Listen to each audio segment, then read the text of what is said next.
The Kentucky Small Business Development Center is a statewide, nationally accredited program that provides no-cost, confidential business coaching and training services. Whether you're just getting started or are ready to expand, we have the tools, resources, and expertise to help you succeed.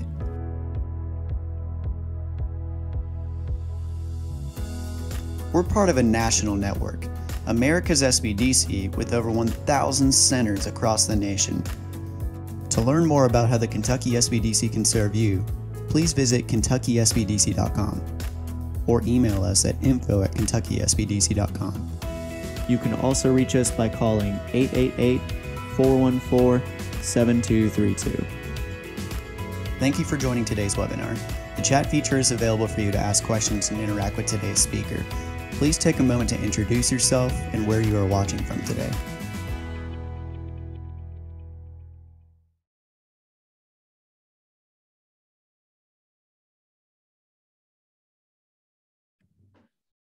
Welcome, everyone. Thanks for joining us for another Wednesday webinar. I'm glad you're here. I'm Dave Etkin. I'm the director of the Louisville Center of the Kentucky Small Business Development Center Network.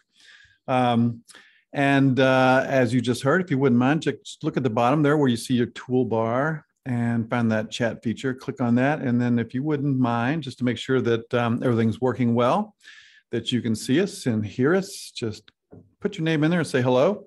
And tell us where you're joining from so we can see where you are. We get people from all over the world sometimes, so it's very interesting for us to see where people join from.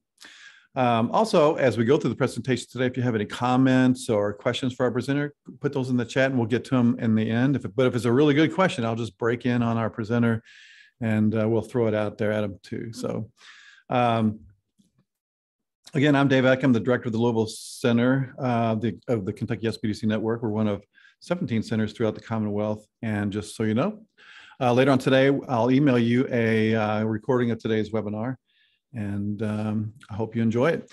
So I don't know if you guys have had this experience, but I have, where I hope to land a nice, make a sale and land a nice contract, and I put together a nice presentation, and I have a price in mind. I'm going to present that to the prospect, and then at the last minute, I think, ooh, man, that's just way too high. I don't think they'll bite on that. I better lower that price. So that takes that pricing decision away from me and gives it to the customer, even though right or wrong. And then 9 times out of 10, I found out that they would have paid twice what I was going to ask anyway.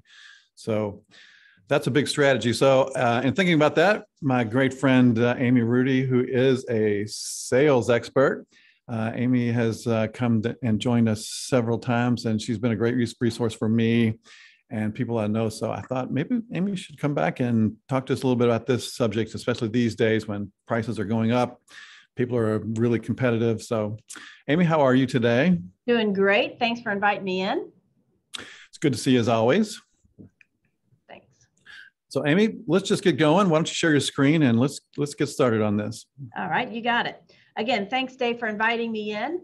Again, my name is Amy Rudy. I'm with Impact Sales Systems. I work with business owners and their sales teams on the behaviors behind selling.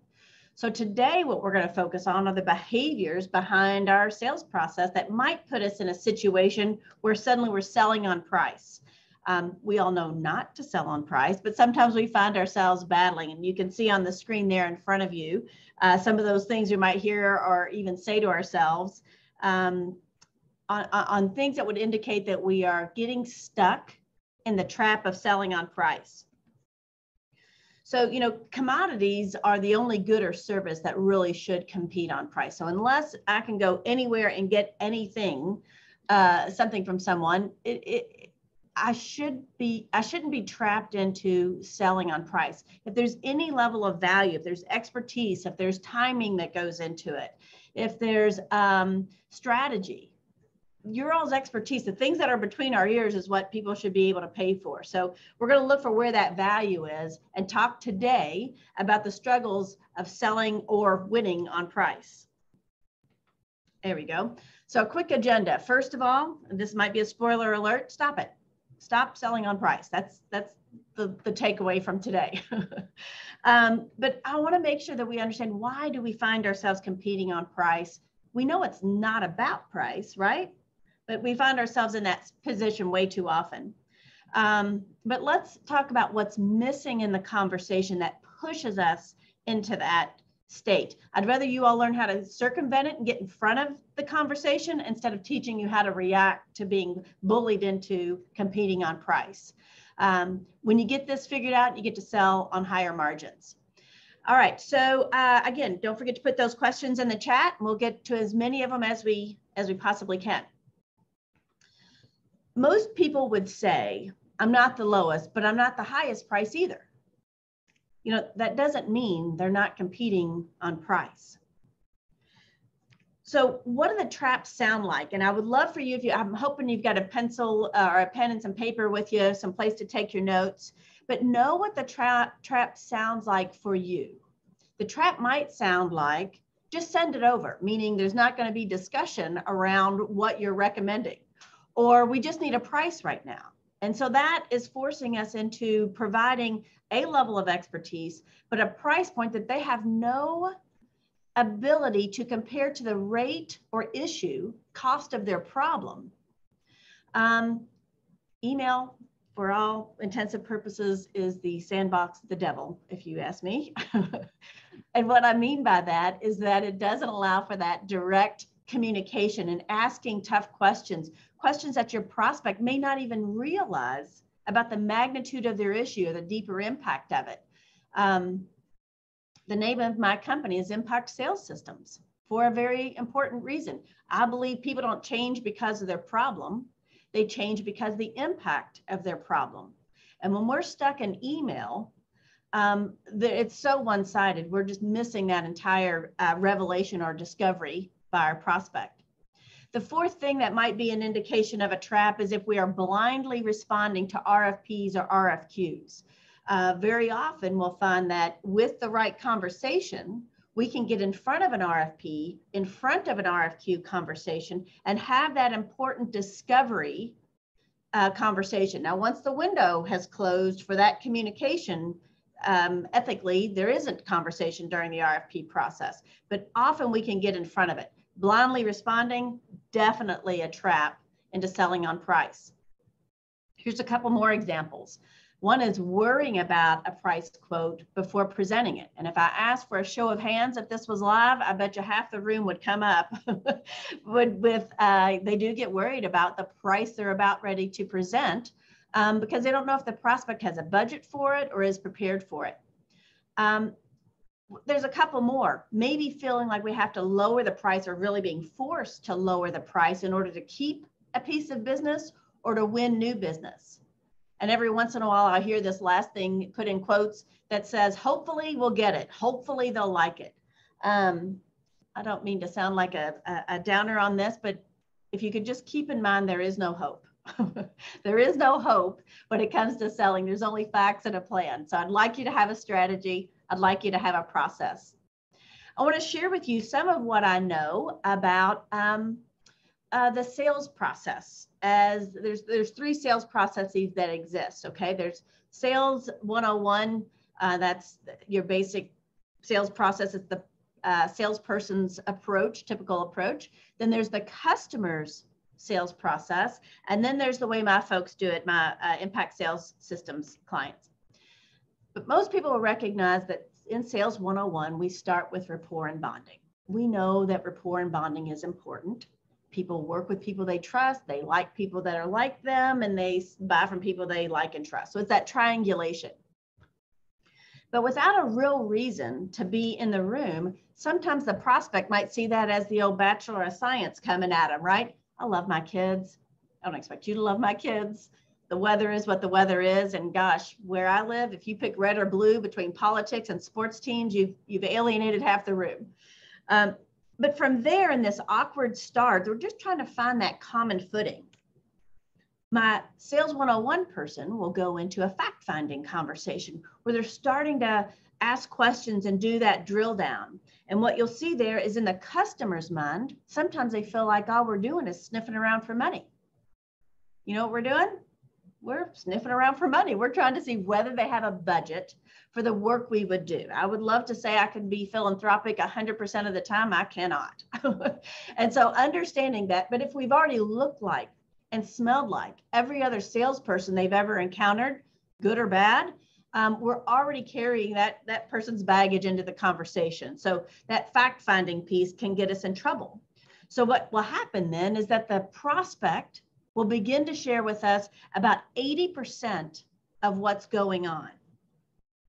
80% meaning things that are pretty easy to share, things that don't put them at risk. My mother told me, that don't share your dirty laundry with other people. They're going to take that and use it against you. It's the thing that they're afraid to share with us. My question to you guys, and I've got some thoughts here, but maybe on your piece of paper, quickly jot down, what do you think is in the 20% a prospect doesn't share with you? The 20% that you find to be important, but you're still putting together proposals without. Here's some of the things that I've come up with over time. Their real budget. I wonder if that's on your list. Competition, who else are they talking to? It could be who are actually involved in the decision-making process. What else is involved in the decision-making process? It could be the real issues. It could be the impacts. It could be how long their issue's been in place. There's a number of things. There's a ... there. Because it's the 20% that the prospect either doesn't understand themselves or isn't comfortable to share with us because we're, quote, salespeople. Which, well, there's a whole conversation about why people have a mental concern about being working with salespeople. Now, I would tell you that so the thing of it is that the prospect has to give us some information, right? They're often looking at getting us in, getting our stuff, and then getting us out in the shortest amount of time possible, right? So they don't have to make commitments. Well, very often what that does is they'll still give us enough information and ask us, can you put together a proposal for me? And that's when we go into that phase. And so my Sales 101 person will often go in, start writing up a proposal. Well, my question to you guys is it based on the 80 or the 20? Well, based on what we just talked about, it's missing the 20, it's based on the 80, but the idea of getting a proposal in with somebody puts us into hope mode, which is an exciting place to be. Come in, ring the bell. Hey, boss, I got a live one here. But then our proposal is we go into this show and tell mode where we come in and we present to someone or we send it forward. And at the end of it, well, let me ask you this. Think about this, right? We're supposed to be talking to decision makers, right? Do they like being told what to do? Are they used to being told what to do? Do they know how to keep their trap shut long enough? Because they're getting ready to get the payoff right about now. And that is getting our ideas, getting our stuff, getting our pricing, right? Well, at the end of it, I don't know if you guys do this, but often we'll say something like, so what do you think? And the prospect says, I need to think it over. If your gut rolls over when that happens, it should, because 9 times out of 10, think it over means no. They just don't have the courage to tell you. But what that means is they've actually put us into a vendor role, and they might be taking our stuff and sharing it with our competitors, or they might be taking our stuff and trying to implement it themselves. It's a tough spot. But again, remember that the ideas we're giving them are based on the 20, based on the 80. We're missing that key 20. So what happens though is very often the prospect might go a little bit dark. We get a hold of them and they'll say, you know what? I really like what you've got here, but your price is too high. Compared to what? We didn't get that, right? And so they're going to ask us over here in the redo mode to either increase our deliverable or lower our pricing. I don't know where you all have that money stashed, but I can tell you it comes from nowhere but my pocket if I find myself being forced to give them more for the same fees or have to lower price. From there, we'll find that the prospect might even say, listen, you don't even have to come in, just go ahead and send over the updates. If you think that you can lower your price some, get a little bit sharpened on that pencil. And then we find ourselves in that voicemail, email, circuit. Oh, there's a swear word I would use here, but we all know what it is. Where the prospect is now has our stuff, they might run it through that same circuit of vendors to see if they can't knock the incumbent down or somebody else into an even lower price. The question is that if this looks at all like your sales process, down here at the bottom, there's probably a percentage of how often do you think you win. My expectation, part of what I want to talk to you all about today is how do we get inside that 20% at the very beginning of our conversations, and certainly dig into it before we're giving people our ideas and certainly our pricing. So pricing has to be fair, right? It just has to be fair. There's an entire conversation we could have about the psychology of selling and where fairness fits into someone's ability to make a decision. But if pricing looks like this and what they're getting is fair, then that's okay. But if the pricing seems high for what they're getting, or the deliverable seems like it's less than that it's fallen off from what they used to pay, it's no longer fair. The question is, what are they comparing to determine if something is fair? To be fair, there has to be a comparison, right?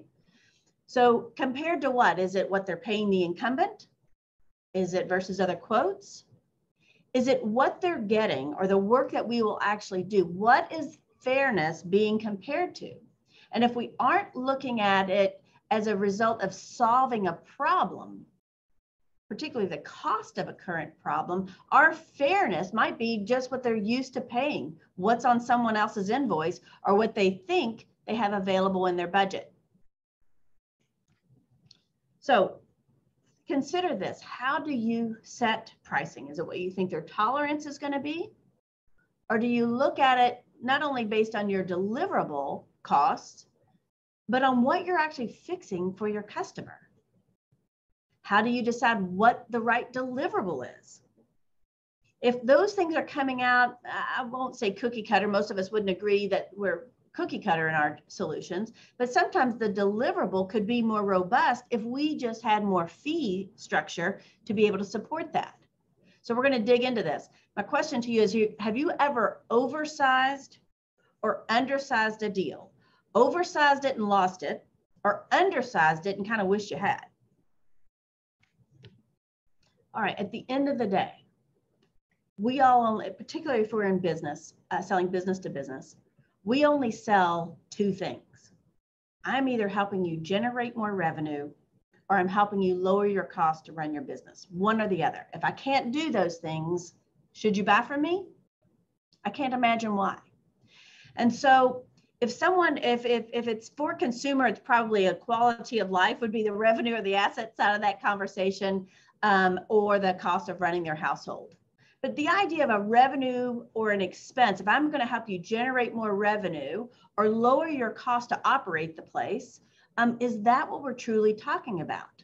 So the question to you is, what do you sell? Do you know, are you helping somebody generate more revenue? Are you helping them lower their costs to operate their business?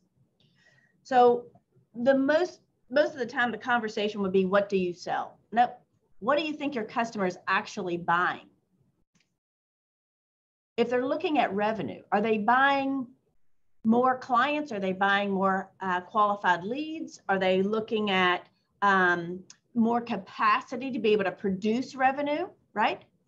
But if you're going to help someone generate more revenue, my recommendation is make sure in your interview before your pricing comes up, do you know the value of a job or a client or a project for them, to understand how many more of those you need to bring to the table, or more importantly, how many they're losing? You're probably going to want to know the other things that support revenue, duration, life cycle. How long do they have a client on board, the total life cycle value of a customer? Because it's about the number of customers they've lost or haven't achieved than it is about how many more you can bring them. I hope that makes sense. We're going to dig into that pretty deeply. If you're selling, if they're buying a lowered cost to operate their business, you should probably know, if you're affecting their labor costs, you should know what they're spending on that. If they're experiencing fines or other assessments because the way they're operating today that you could fix, then you should know what those costs are. If they're dealing with excessive taxes, if that's related, returns or reworks, their cost to produce, transportation problems, name it. There are blank lines on here for a reason, but understanding what we sell, meaning what our customer is actually buying from us. It's not our output. It is you're buying more revenue from me. I'm a sales coach. You're not buying coaching. You're buying growth in your business, right? Okay. So why do people buy from you? Make sure that we understand that. All this is going to help us stay away from getting pushed into that trapping of selling on price. The thing of it is that unless we are asking them, if I know why people buy from me, I can interview someone to understand, do they have the issues that I solve? But if I don't understand why people buy from me, then I'm going to be more likely to be trapped into giving them the same thing they only know to ask for. So it can't be QDP, quality, delivery, price. The last guy said quality, delivery, and price, right? And so it's got to be more than that. People buy for their reasons, not ours. We all should know that.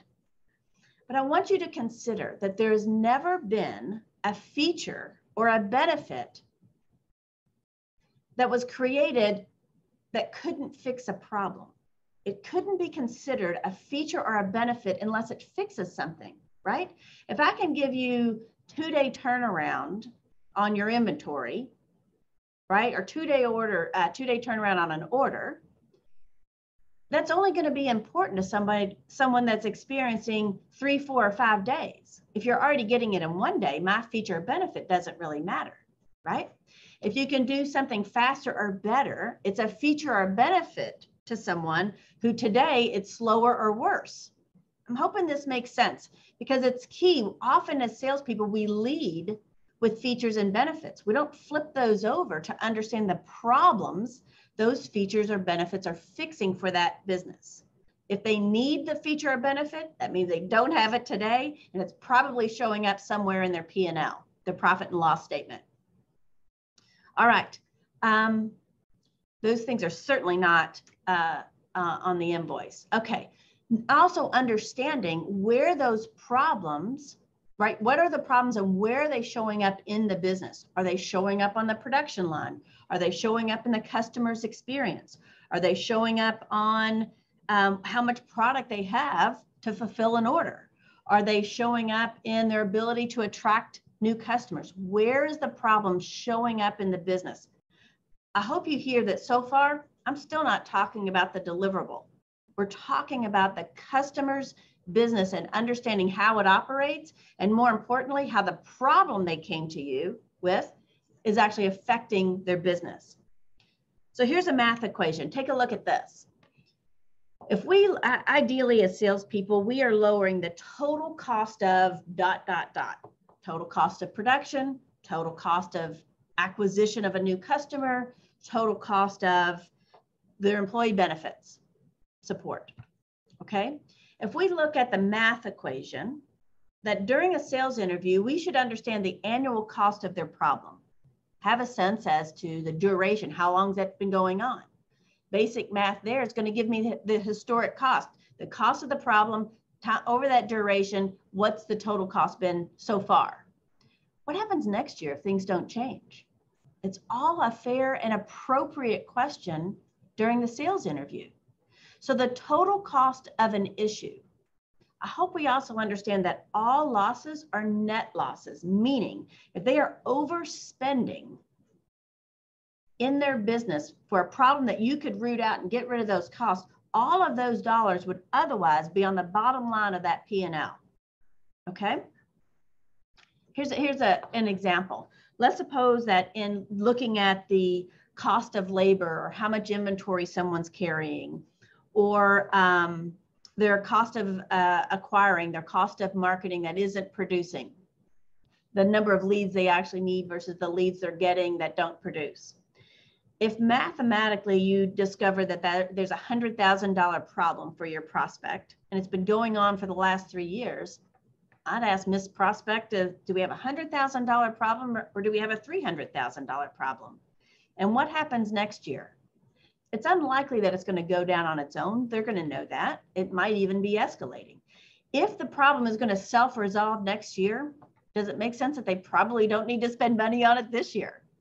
So ideally, this kind of a conversation means that you're already in a consultative advisory position with them, even if you're selling them new windows in their home.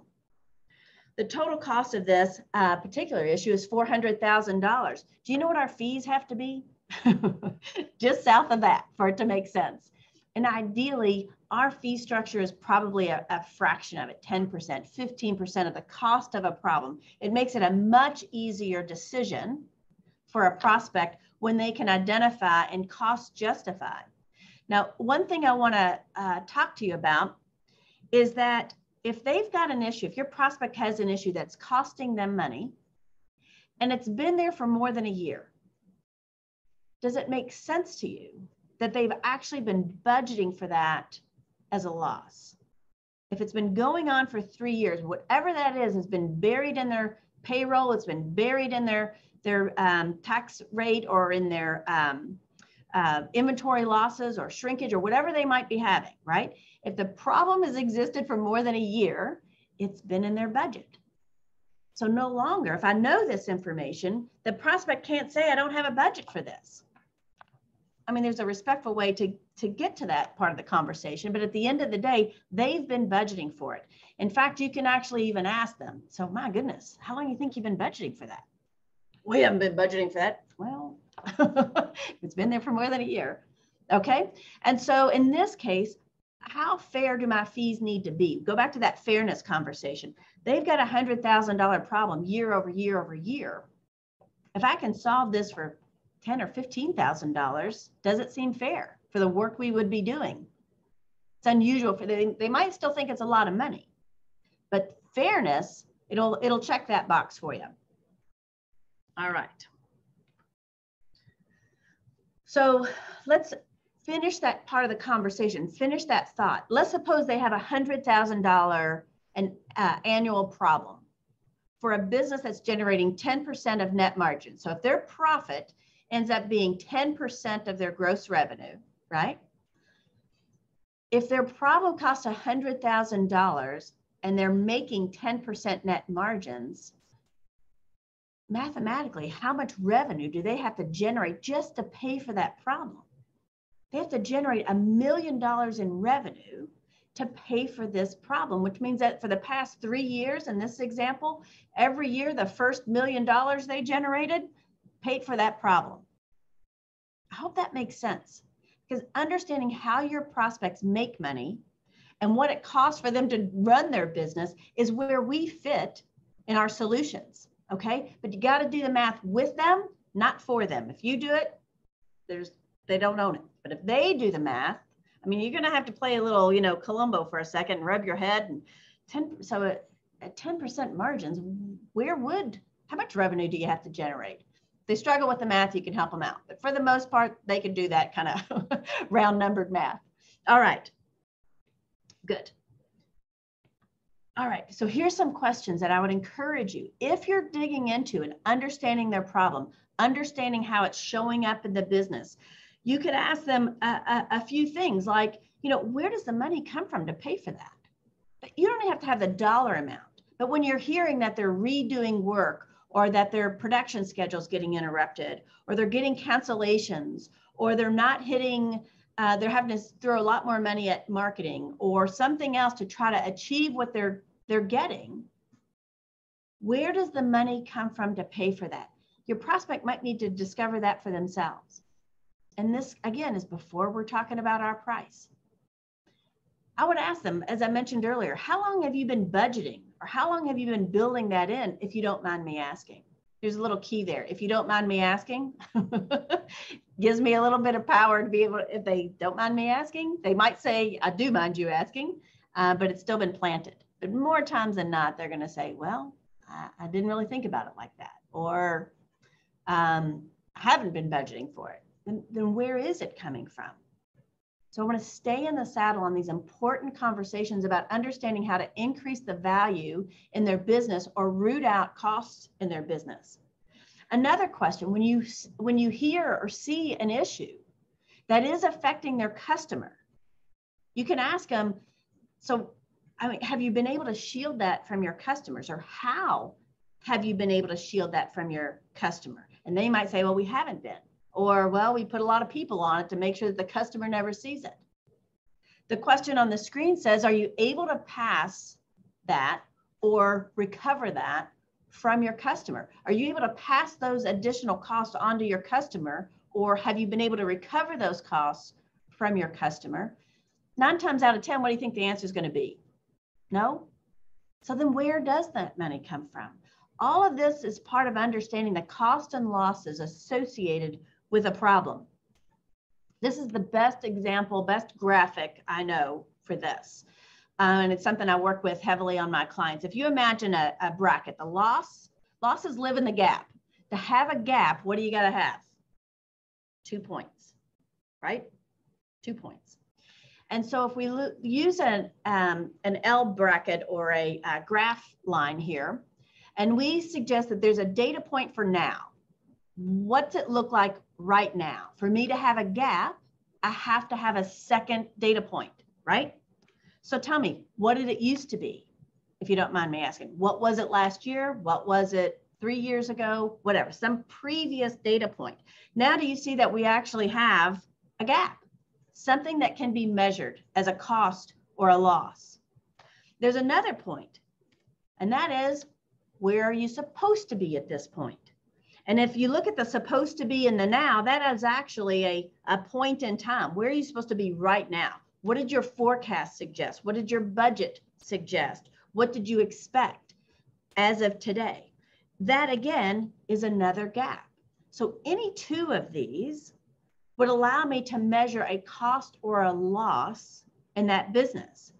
Now there's some other areas that you can take a look at, and that is future looking, and that is where you're going to be, or where do you need to be? Where are you going to be could be an indication of the trend they're on.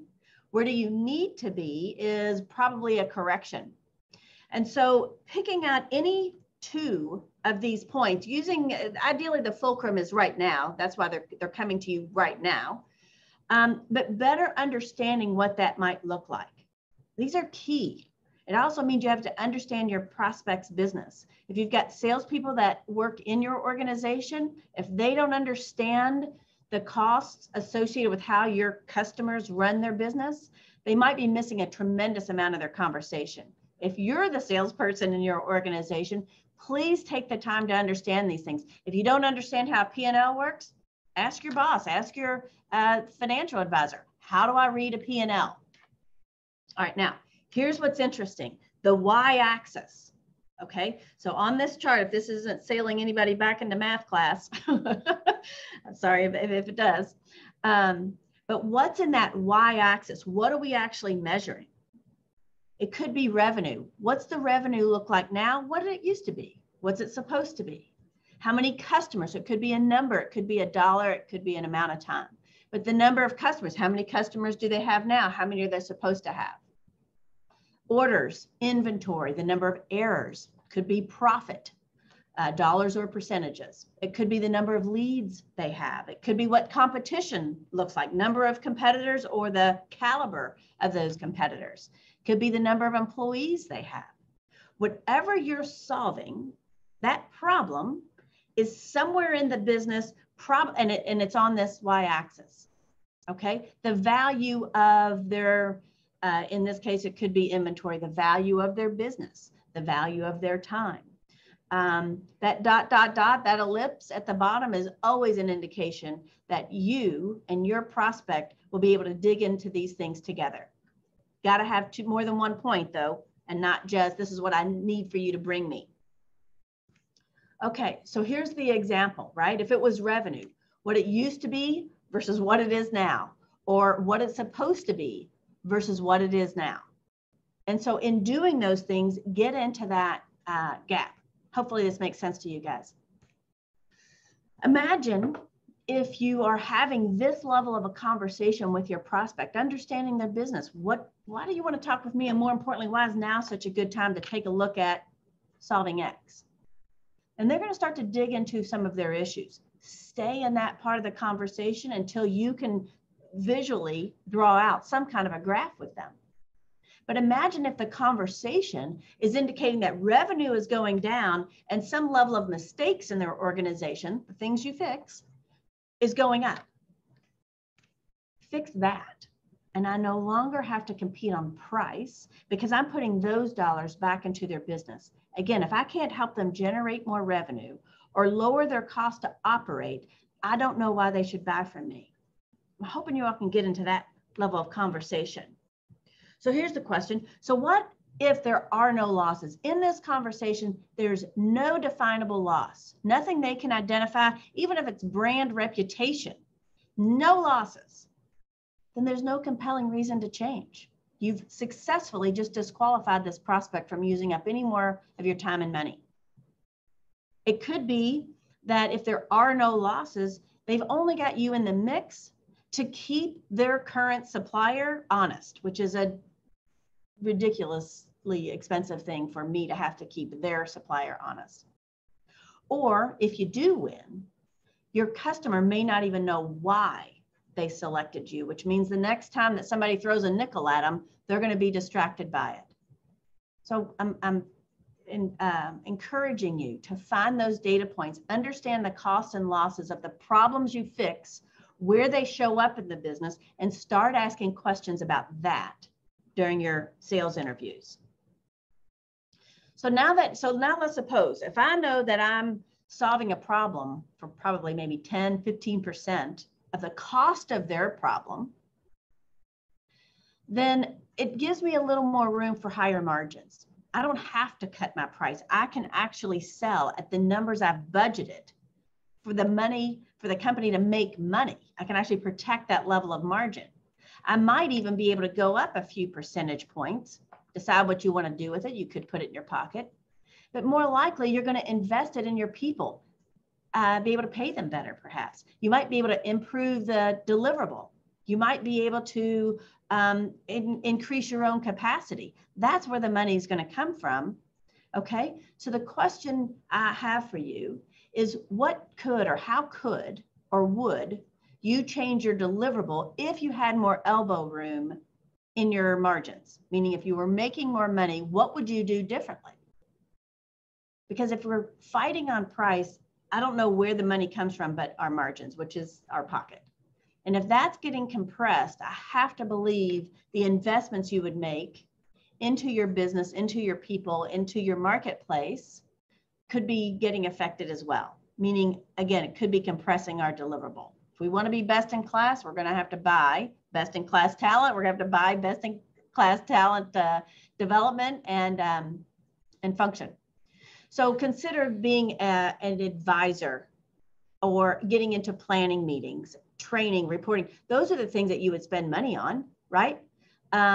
Where would and how would you improve your deliverable? Those may be things you offer either into your business or more likely actually go into your deliverable to your customer. Those are things that the higher margin will afford. Okay, critical reminder on this. None of this is possible without a discussion of the true problem owner, somebody who is budget responsible, who sees the money leaking out of their business. It's still okay to ask these questions of whoever is contacting you, gatekeeper, maybe that's you reaching out to them. But let's suppose they're a fact gatherer or some part of a committee. You're still allowed to ask them business level conversations, because as soon as they don't know the answer, then it might indicate to them they might need to bring somebody else to the table with them, not instead of them, but with them for your next meeting. Please don't back off of these tough questions. They're important. You know, the other thing is that the costs that we've all talked about today, they don't show up on the invoice. If you feel like you're being pushed into selling on price because they're showing you what they're already paying today, or they're giving you a target price, which is probably below what they're paying today. But if it's quality control and there's somebody standing on the back of a dock picking through parts, that does not show up on the invoice of the supplier that is creating a quality issue. The warranty work, the returns, the reworks of products, those aren't showing up on the invoice. customer service issues are not showing up on the invoice of the supplier that's creating the customer service problems. Delays getting buried in a business, the supplier who is creating those delays, it's not showing up on their invoice. Reactive anything is not showing up on the invoice or the price your prospect is currently paying. So understanding the problem, not getting a peek at their current invoice, is so much more important. And if they do say they've got a target price, it's okay to ask them. So if you don't mind me asking, where did that come from? What is that based on, if you don't mind me asking? Can you tell me a little bit around where that price point came from?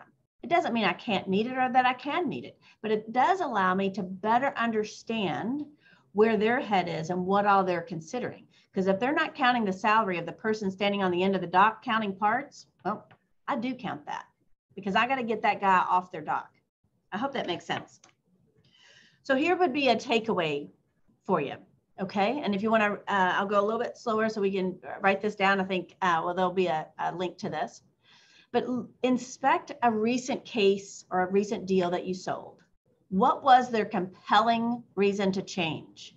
And if the answer is they need, flip it over, what didn't they have, right? They needed my expertise. That means they didn't have expertise. They needed a new forklift. Flip it over, they didn't have enough capacity. They needed training and development. That meant their people are undertrained.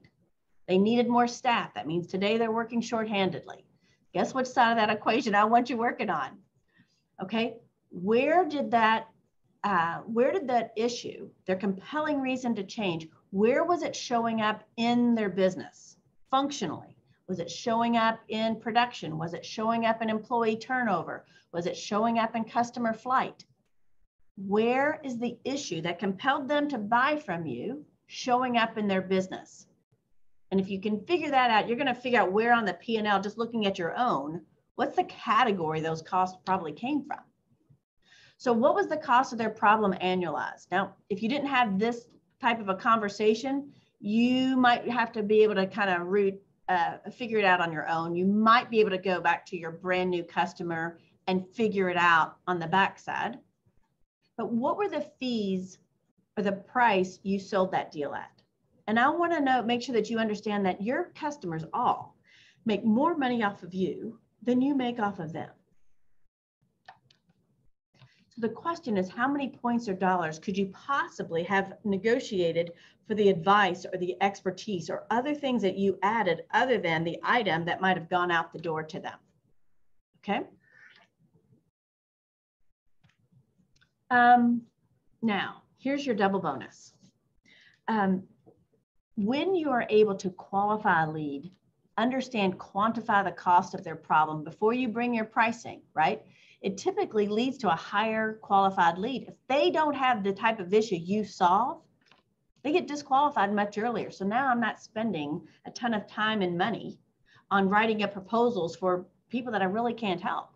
I can often figure out that they are just kicking tires, and if they really don't need my help or aren't able to give me access to somebody who can make a decision. So again, it will often lead to a higher, more qualified lead. It leads to a much shorter sales cycle. And very often it does get that decision maker, the budget responsible person, involved in the conversation. They're the ones that have to answer those questions. All right. Do ask them when you're in that, what all will go into your decision, if you don't mind me asking?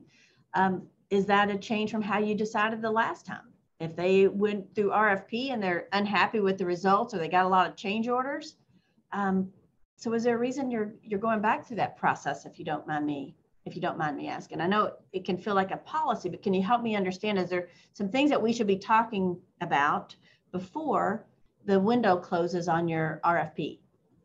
All right. So look at this question at the bottom. I would encourage you to put this when you're setting your appointment. Suppose next week, Ms. Jones, we find that you deem what you deem to be a significant reduction in your current cost. What would happen next? Are we preparing our prospect to close? Meaning, suppose next week when we meet, you, the prospect, find what you believe to be a significant reduction in your current cost. What would happen next? I can suppose past even me putting together a proposal. I have a sense that it's going to be lower, but I want to know, is this person prepared to make a decision? Are they prepared to hand it off to somebody else who doesn't own the problem, or someone higher up in the chain? But again, to recognize that there's a significant reduction, what they deem to be significant reduction in their current costs. Does it make sense? I'm going to have two pieces of information, and one is going to be the current cost of what they're doing today, not their current price, current cost, total cost. So supposing that, I don't even have to get out of this chair to suppose myself all the way to a close. I can go to work as soon as I know what the process is for them making a decision. Okay, so moving right along, we're doing great. Answer for yourself, please. My opportunity beginning right now, based on the time you've invested in this webinar, what is your big opportunity right now? And answer for yourself, why is that important? I need a logical basis for what might be a difficult or something outside your comfort zone, right? Why is it important for you to do whatever you believe is your new opportunity? If you don't do those things, what will you experience? It's a decision. And what resources are you going to need to be able to accomplish those things?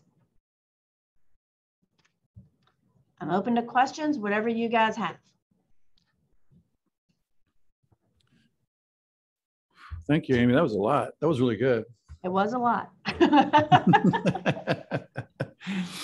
I tell you what, flipping that sales success, when you say we sold them this and they were lacking that, I mean, that is brilliant. Thanks. That is brilliant, and makes it so easy to put together the next sales presentation and change your whole marketing message based on those sort of things. That's right, right. And it's amazing, David, that sometimes people don't fully understand their problem because they inherited it from somebody else in the role, or it's been there forever, just kind of grew up into the business. But we as salespeople have to slow down and start asking those questions.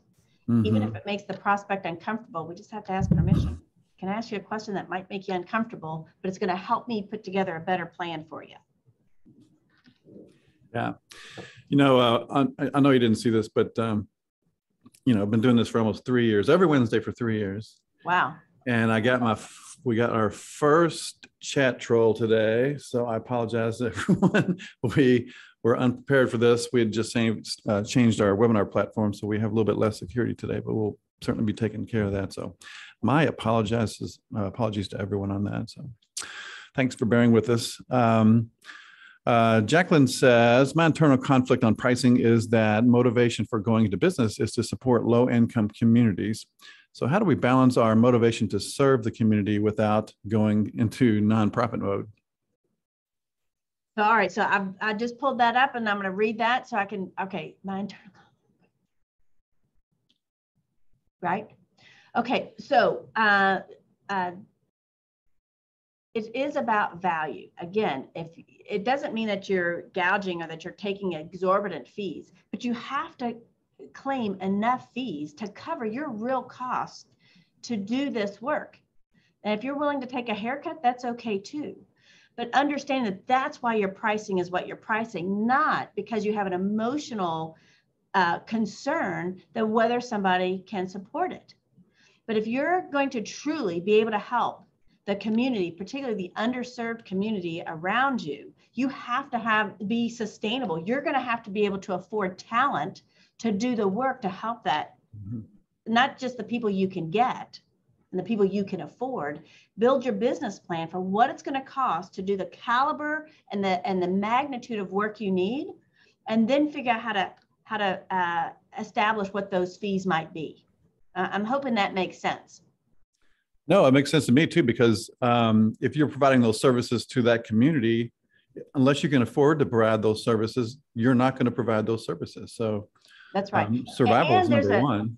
And those services are probably costing more, or by those services missing, those losses are showing up elsewhere. And whether that has to do with cost of housing or grocery or transportation or medical support, there's a cost that we as nonprofits are actually lowering in the community by existing.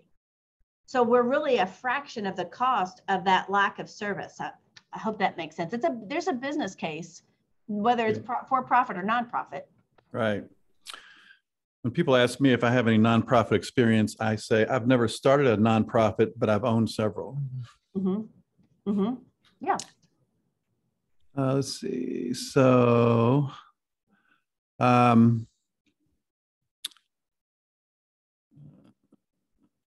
Dee asks, for goods and services, how much do you mark up from your expense? Meaning, if you spend $10, how much percentage do you make up for a reasonable profit? Okay, so I'm a profit first kind of girl, which means I start with how much money I think I want the risk I'm taking as a business owner and so forth. But often what I find is that when people are establishing pricing, they don't understand the total cost to produce their work. And they may not understand their fixed cost, which is rent and everything else. So, so what I look at is my price is going to, let's suppose I know that my cost of goods, the materials I use, whatever, I want that to stay below 40%. If I take and I divide those costs by 40%, that's going to set my price. Okay. If I know that my cost to run this joint is 30%, because I'm looking at some historics there, that historically, right, I can take that price minus the 40% for the costs, minus the 30% for overhead, and that's going to leave a 30% profit. So it depends. If you've got a commoditized type, more commoditized your margins, and you've got a lot of volume, you might have low double digits, single digit net profit. If you're offering more advisory, you're going to have well into double digits. But please don't just decide that I want to make, if you're going to spend $10, you're going to mark it up by 20% and call it 12. Because if you haven't covered your costs, you're already putting yourself out of business. So my recommendation is understand your costs first, and then set your pricing and make sure that there's enough profit in it for it to make sense. Just to piggyback on that, how do you compete in a commodity industry? So that's a good point. For me, I would look at where can I create economy of scale for my prospect, meaning are there other ancillary things? If there's more categories they could buy from me or some volume levels, I might be able to operate on a lower price point because I'm running fewer trucks to get them their item, or less shipping costs, for example.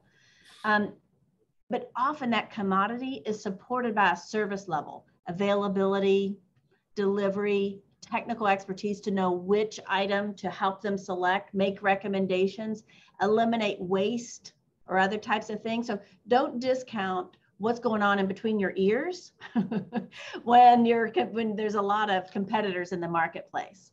You probably might, you might be undervaluing that. Let's just go with that. Yeah. So I guess, like you said, the trick is that to figure out what the added value is, not, you have to price it as you price it, but what can you do to add value that takes that price out of the conversation somewhat? Yes. All right, so repeat that. I'm sorry. So if you're competing on price, for example, in a commodity, let's say I'm selling sand. I mean, there's sand to sand. By adding other services or expertise, it makes me more valuable. That price is not a conversation I would have with that customer. That's right. They need me for something else. Right. The price of the sand has to be fair. Yeah. And the relationship you have with your supplier is going to help you keep that. So maybe there's some negotiation with your supplier. Do they understand how much volume? Are they prepared to help you become one of their top 10 customers, for example, in this early stage? But at the end of the day, knowing where to put that sand so that they aren't having to also rent a bobcat to move it around or do that last cleaning, reducing any kind of risk of how they're using that product. Those are things that they're also looking for. Heck, being an advisor to them, asking them what kind of business is good business for them, what are they looking for? You're actually providing a valuable service to get some expertise and some insights. You're talking to a lot more people than they might be talking to that's got business advice for them. Yep. So you went through a ton of strategies and some really great stuff. Where would you recommend the people that are listening today, where would you recommend they start? What would you tell them would be the first thing that you would ask them to do if they were going to work on their pricing strategies? If they're going to work on their pricing strategies, two sides of it. First thing is make sure you understand that your pricing, that you're going to quote anyone, that you can make money on it. Understand that you've covered your costs. Secondly, is I would dig in and make sure you understand the cost and losses associated with the problems you fix. Why do people buy from you? And if you have to go back and talk to some recent customers and ask them, so why do you buy from me?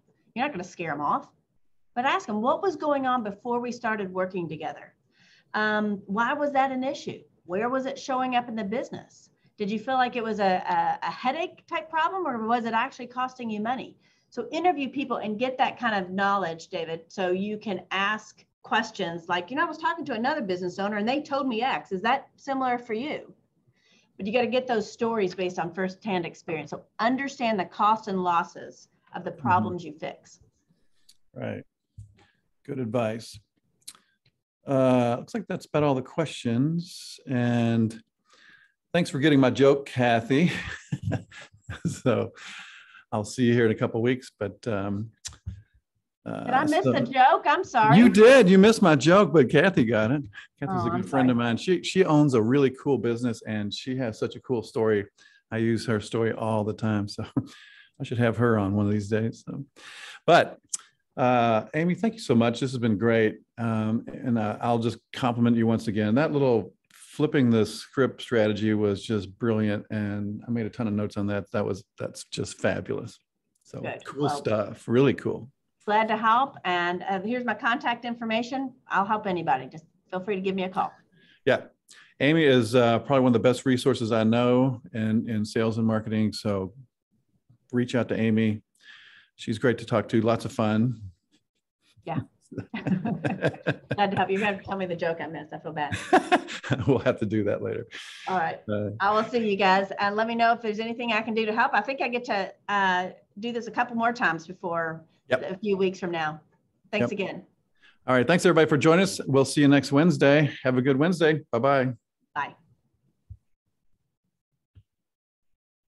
Thank you for joining today's webinar. At the Kentucky SBDC, we know small businesses are the heart of our economy. That's why our goal is to help business owners start, grow, and succeed in Kentucky. Find out more about how our no-cost business coaching, training, and resources can help your business. Visit us at KentuckySBDC.com.